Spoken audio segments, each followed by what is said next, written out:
Pemirsa Partai Gerindra akan merayakan hari jadinya ke-17. Dalam perayaan tersebut, presiden-presiden terdahulu seperti Presiden kelima Megawati Soekarnoputri, Presiden ke-7 Joko Widodo turut diundang.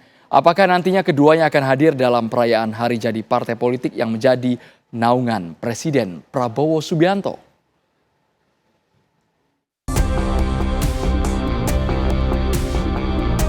Partai Gerindra akan berulang tahun ke-17 pada 6 Februari 2025.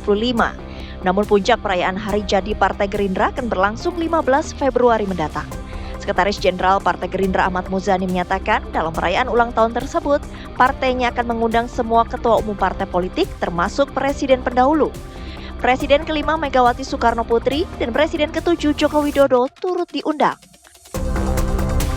Partai Gerindra akan berulang tahun yang ke-17 pada tanggal 6 Februari, tapi karena berbagai macam kegiatan di daerah yang juga diselenggarakan tanggal 6 Februari, insya Allah kegiatan ulang tahun Partai Gerindra di tingkat nasional akan dilaksanakan pada tanggal 15 Februari, yang didahului dengan rapat pimpinan nasional tanggal 14 Februari dan tanggal 15-nya adalah ulang tahun yang ke-17.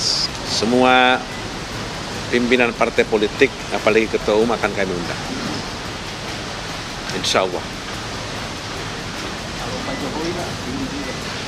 Insya Allah semua mantan presiden akan kami undang. Bila terwujud, pertemuan antara para presiden pendahulu di hari jadi Partai Gerindra menjadi momentum politik yang penting usai Pilpres 2024. Meski demikian, pengamat politik Adi Praitno menyatakan peluang pertemuan tersebut kemungkinan kecil terjadi.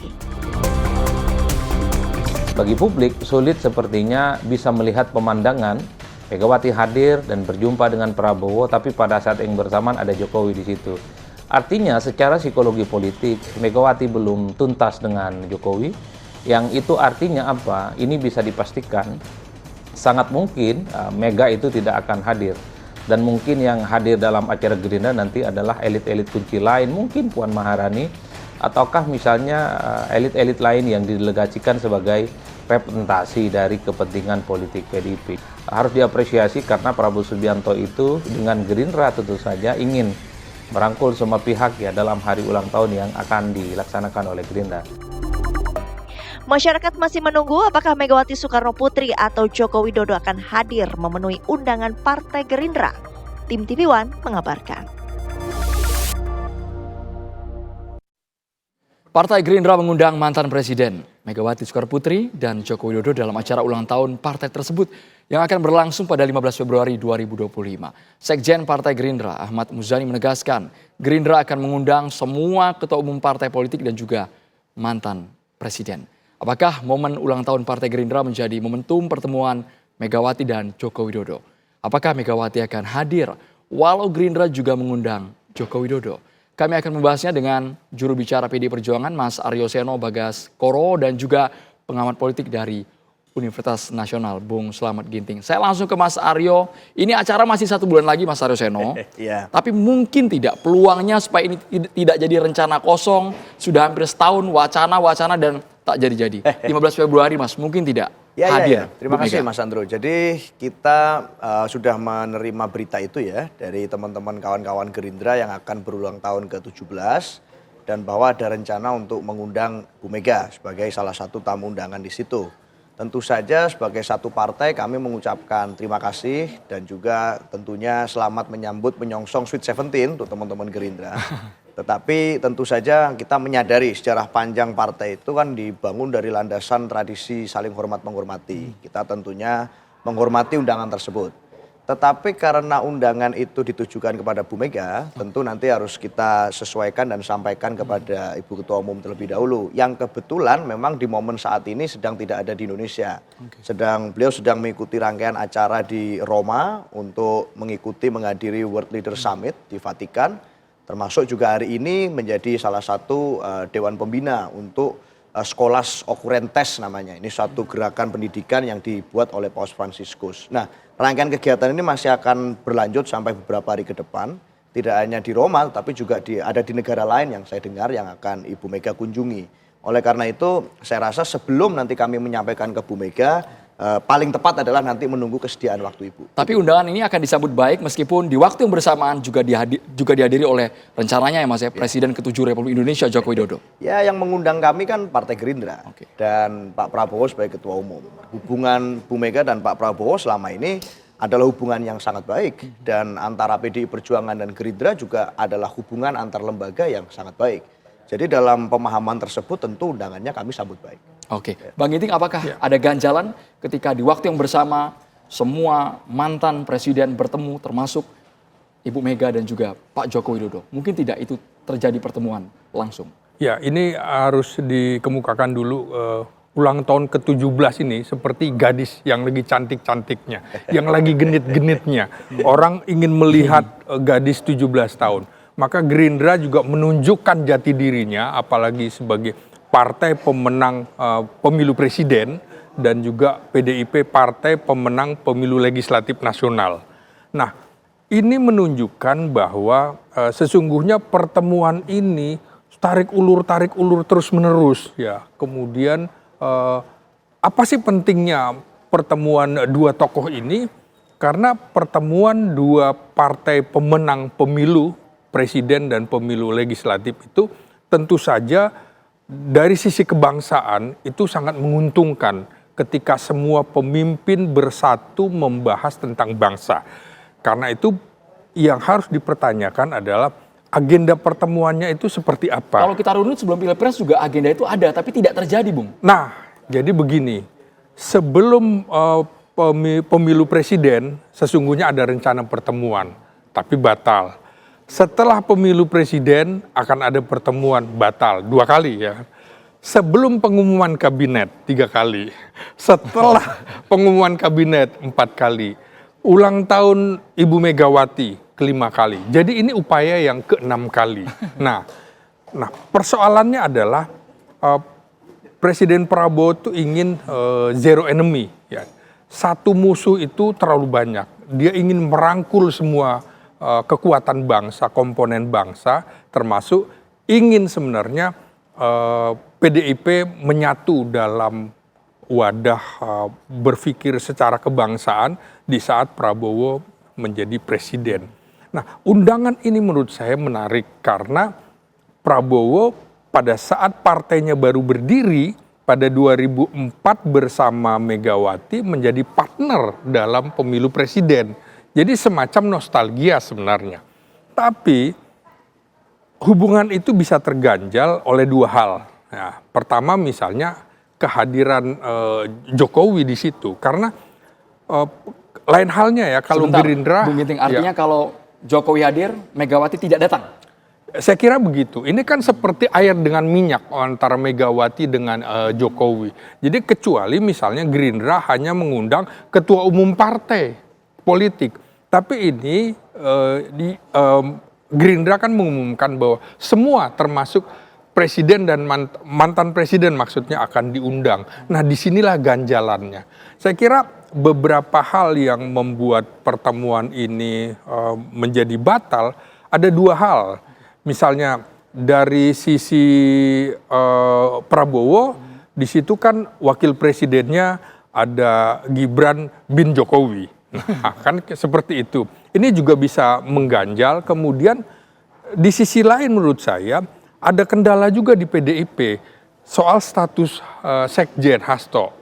Nah, selama kemudian itu belum selesai urusannya, apalagi ini ada pra-peradilan hari ini ya, pra-peradilan, itu juga publik nantinya akan menggugat dalam pengertian, oh presiden bisa cawe-cawe untuk mengintervensi kasus Hasto itu. Jadi saya kira Prabowo juga akan menjadi rikuh kalau kemudian ada Sekjen Hasto di situ misalnya. Kemudian kasus Hasto itu juga belum selesai. Ini bisa menjadi ganjalan menurut saya. Begitu. Mas Seno ditanggapi dulu Mas. Sebagai air dan minyak nggak akan pernah disatukan Mas.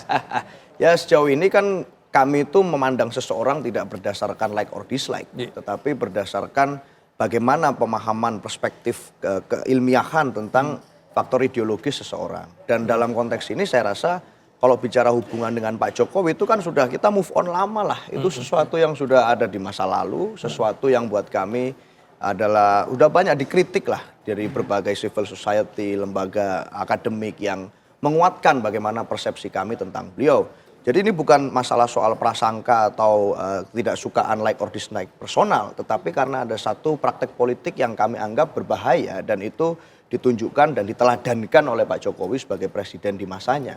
Buat kami itu saja masalahnya. Nah, dalam soal undangan ini kan ada peristiwa yang berbeda ya. Artinya dalam konteks hubungan elektoral antara PDI Perjuangan dan Gerindra, ini memang selalu seringkali di berbagai pemilu kami tidak berada dalam posisi kubu politik yang sama. Tetapi itu tidak mengganggu hubungan baik kami karena kami menyadari ada ikatan historis dan ideologis yang panjang. Dan terbukti hari ini pada saat Pak Prabowo memimpin, itu banyak program-program beliau yang senafas dengan prioritas kebijakan program PDI Perjuangan.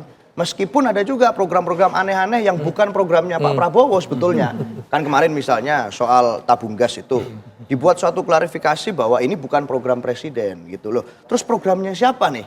Artinya kan dalam konteks implementasi kebijakan di bawah yang dilakukan oleh menteri-menteri beliau, ini kok rasa-rasanya masih ada program-program aneh ya yang berbeda dari apa yang disampaikan Presiden Prabowo pada saat pidato-pidato kenegaraan beliau. Ini program-program yang menyeleweng, menyimpang dari arahan Presiden. Kenapa kesannya tidak selaras? Dan tidak selaras oleh orang-orang yang rasa-rasanya publik hari ini sangat kritis. Bahkan ada banyak sekali ulasan, ada banyak sekali seruan peringatan darurat jilid 2 dan lain sebagainya. Dan ini mengarah, wah ini jangan-jangan ada titipan mantan. Nah ini kan malah merepotkan Pak Prabowo sebagai seorang presiden. Titipan mantan apakah termasuk yang hari ini Mas? Jadi ganjalan sidang pra-peradilan Hasto Kristianto? Itu persoalan yang berbeda lagi. Nah hari ini kami menjalankan proses hukum dengan baik. Apapun itu kita mengikuti prosesnya dengan baik sesuai dengan mekanisme. Dipanggil, diminta keterangan juga selalu hadir. Dan hari ini sudah pra-peradilan jadwal sidang yang pertama dan akan dilakukan putusan sidang kalau nggak salah kan waktunya adalah 7 hari dari hari peradilan pertama. Dan itu yang kita ikuti prosesnya. Bukan karena tersandra kasus itu, tarik ulurnya. Kalau Hastonya lepas baru Bu Mega mau ketemu. Nggak ada lah, itu kan banyak kita sedang ini. Rasa-rasanya kalau di dalam peristiwa politik nggak ada bumbu drama Korea konspiratifnya kan nggak seru. Tapi buat kami kita tidak terdistract dengan itu, kita tetap mengikuti mekanisme sesuai dengan prosedur hukum yang ada. Pagar-pagar yang membatasi bukan personal tadi kalau versi PDIP. Ini masalah konstitusi, demokrasi yang secara ideologi dimiliki oleh Presiden Joko Widodo. Sesaat lagi kami ulas hanya di Kabar Petang pemirsa.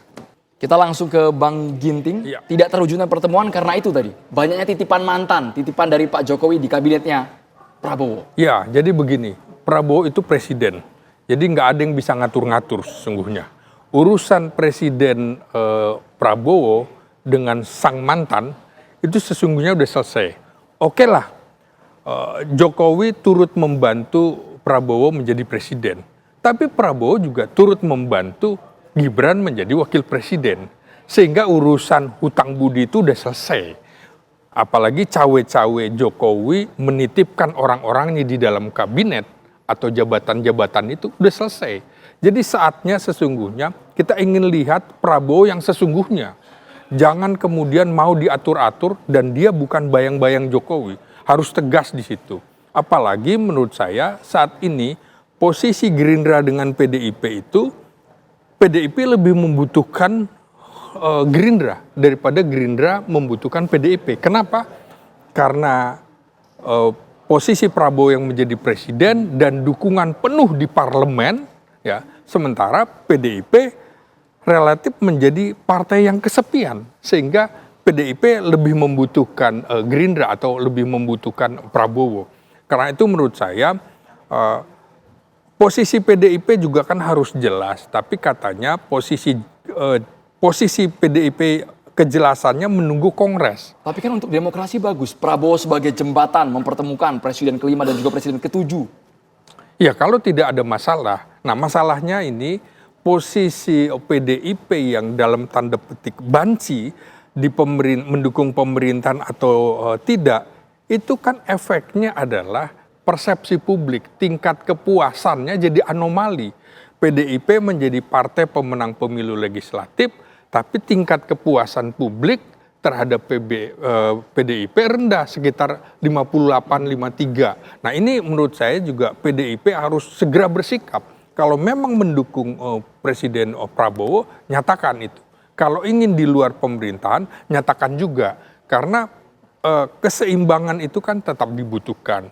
Publik tetap membutuhkan PDIP sebagai partai besar untuk mengingatkan kepada pemerintah, misalnya ada program-program yang keliru, nyatakan saja, itu bagus menurut saya daripada kemudian didiamkan, menggelincirkan seperti kasus gas 3 kilo, gas melon itu, kan ada pernyataan-pernyataan kontradiksi di mana misalnya Kepala Kantor Komunikasi Kepresiden menyatakan Bahlil benar, tapi kemudian Wakil Ketua DPR yang juga Ketua Harian Gerindra menyatakan Prabowo itu tidak setuju dengan cara-cara seperti itu. Prabowo ingin pemerintah dekat dengan rakyat, itu jangan menyengsarakan. Bang Ginting itu bisa tema sendiri. Tapi saya mau ke PDI Perjuangan, sebenarnya pagar pembatasnya apa sih yang mencolok? Nggak ada pagar pembatas yang mencolok kalau ini konteksnya hubungan Pak Prabowo dan Bu Mega. Karena sejauh ini pun juga kami berkomunikasi dengan efektif kok. Dan itu terbukti misalnya tidak perlu katakan langsung bertemu. Sekarang saja belum bertemu saja, ada utusan-utusan yang selalu melakukan komunikasi dengan baik itu dari Pak Prabowo kepada kami maupun kami kepada Pak Prabowo, itu terjadi komunikasi yang efektif gitu dengan cara-cara lain. Dalam konteks itu hubungannya baik. Nah, kemarin pada saat pemilu saya rasa Pileg memberikan satu kita clue bahwa rakyat memberikan kepercayaan kepada kami bahwa PDI Perjuangan menjadi partai pemenang Pileg. Dalam konteks itu, maka amanat yang diberikan kepada kami adalah amanat untuk menjalankan fungsi check and balance. Maka dari itu, sampai hari ini posisi kami konsisten, Mas. Kita tetap berada di luar pemerintahan, kita tidak masuk ke dalam kabinet pemerintahan Pak Prabowo, tetapi bukan berarti pada saat kami di luar, kami apa-apa kemudian saling serang aja dong. Semua program pemerintah kita anggap salah, semua program pemerintah kita asal carok. Di program-program yang kami rasa itu adalah senafas dengan program kami, program-program yang pro rakyat, tentu kami akan memberikan dukungan. Dalam konteks itu posisinya adalah mitra strategis yang memberikan kritik konstruktif. Tetap proporsional. Proporsional, jadi apapun itu, kalau itu baik ya kami bilang baik, kalau itu buruk ya mohon berikan kami ruang untuk bisa memberikan kritik secara konstruktif. Itu posisi politik kami. Jadi untuk tanggal 15 Februari, obat yang bisa mencairkan antara Joko Widodo dan juga Megawati Soekarnoputri ini ada nggak? Sudah ketemu belum, Mas Seno? Ya, Pak Prabowo itu sekarang adalah kepala negara dan kepala pemerintahan. Beliau menjadi orang number one person in this country. Orang nomor satu hari ini di negara ini yang harusnya tidak didikte oleh siapapun. Harusnya tidak perlu lagi memikirkan berada di bayang-bayang siapapun. Dan rakyat menunggu itu saya rasa. Modal trust dari masyarakat biasa hari ini sangat tinggi kok kepada beliau secara person. Kita bisa lihat dari survei secara kualitatif ya. Ada kepercayaan approval rating yang sangat tinggi untuk Pak Prabowo di angka yang jauh lebih tinggi dari yang dicapai oleh Pak Jokowi pada saat periode pertama sebagai presiden dulu. Di angka 81, sekian persen kalau nggak salah Pak Prabowo. Angka yang perlu dibutuhkan Pak Jokowi bertahun-tahun sebelum akhirnya bisa mendapatkan angka setinggi Pak Prabowo di 100 hari kerja pertama. Sudah melampaui. Artinya buat kami bacaannya adalah ini modal trust dari masyarakat yang sangat tinggi untuk Pak Prabowo bisa menjadi presiden yang mandiri, independen sebagai dirinya sendiri. Dan seharusnya PDIP juga menghormati, menghargai undangan tersebut dengan hadir ke HUT. Kami menghormati undangan tersebut, masalah waktu nanti kita akan sampaikan kepada Bu Mega. Oke, apakah percobaan, berarti ini percobaan ke-6 ya, Bung Ginting? Hadir atau batal lagi? Kebetulan Megawati sedang di Roma, jadi banyak jalan menuju Roma. Pertemuan itu nampaknya akan dilakukan pertemuan khusus, bukan sedang banyak kalangan. Jadi pertemuan khusus antara Prabowo dengan Megawati, saya yakin akan terjadi baik sebelum Kongres PDIP pada Maret atau April ini, atau pada saat Kongres itu. Jadi saya yakin pertemuan ini 80% akan terlaksana, karena bangsa juga menunggu pertemuan dua tokoh besar ini. Implikasinya apa buat cerminan demokrasi kita, Bung Ginting? Kalau memang dua tokoh nasional yang selama ini mungkin gesekannya sangat kencang di mata halayak, tapi nanti bisa terjadi. Ya, saya kira ini kan harus ada kontrol sosial objektif. Tadi misalnya bagaimana posisi PDIP yang di luar pemerintahan akan melihat secara objektif, kalau memang baik dikatakan baik, kalau buruk dikatakan buruk. Sehingga pertemuan ini memunculkan perspektif bagus bahwa oh Indonesia tidak walaupun berbeda pandangan tapi tetap bersahabat. Apalagi kedua tokoh ini bersahabat sejak tahun 80-an, Bung. Semoga nggak ada sakit hati, Mas Seno. Singkat. Ya, kita sebagai satu partai berdiri dengan tradisi saling hormat menghormati posisi politik siapapun, termasuk persahabatan dan silaturahmi dengan partai-partai politik lain, kita jaga dengan baik. Apapun standing point politiknya pada saat pemilu, tetapi hubungan silaturahmi dengan berbagai partai selama ini kita jaga dengan baik. Spesifik Mas dengan Pak Jokowi, Mas. Kalau dengan partai-partai politik, Oke. Pak Jokowi kan tidak punya partai, katanya partai independen tuh beliau menyampaikan. Nah, kalau dengan sesama partai secara kelembagaan hubungan kami baik sekali, gitu. Nah, itu yang kami rasa dalam konteks undangan Gerindra, kami menjaga hubungan baik itu, kami menghormati, dan kami percaya bahwa teman-teman Gerindra sebagai partai pemenang Pilpres dan kami sebagai partai pemenang Pileg bisa saling menghormati posisi itu selama sekian tahun ke depan. Kita tunggu kejutan tanggal 15 Februari di hari ulang tahun Partai Gerindra nanti. Apakah bertemu antara Presiden ke-5 dan juga Presiden ke-7 Republik Indonesia. Terima kasih Mas Aryo Seno dan juga Bung Slamet Ginting di Kabar Petang.